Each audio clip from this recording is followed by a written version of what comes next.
Professor Jessica Henry. She wrote the book Smoke But No Fire, Convicting the Innocent of Crimes That Never Happened. Jessica Henry spent 10 years as a public defender before moving on to teach a course on wrongful convictions. When she discovered this crazy thing, she had to write a book about it.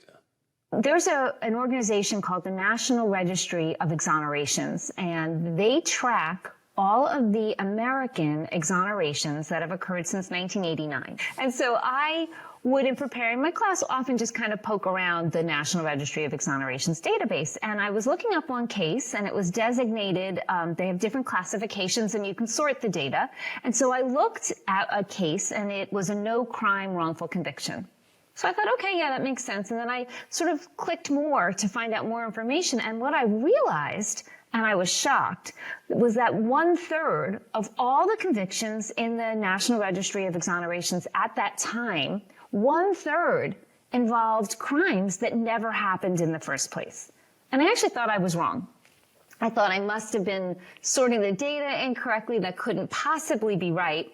And so I contacted them, and sure enough, it was correct. And today, in 2025, 40% of all known exonerations involve a person who was wrongly convicted of a crime that never happened.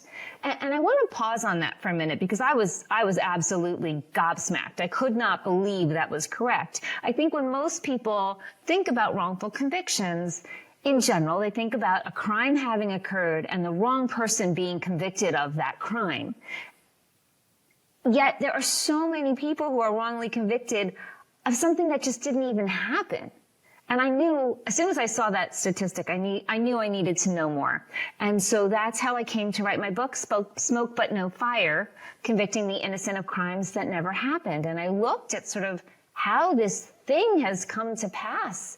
And we know about individual cases, but I think what was significant about what I realized is that this is not just one person here and one person there. There is a phenomenon going on. There is a pattern of people being pulled into the criminal legal system who should never have been there in the first place.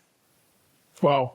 How do you find people receive this information? How does it affect people's understanding of the criminal justice system? Because you have been talking about this, sharing your work, sharing your book. Do you find that people are surprised to find out that, just as you were surprised to find out that here is this whole category of people who are convicted and no crime occurred?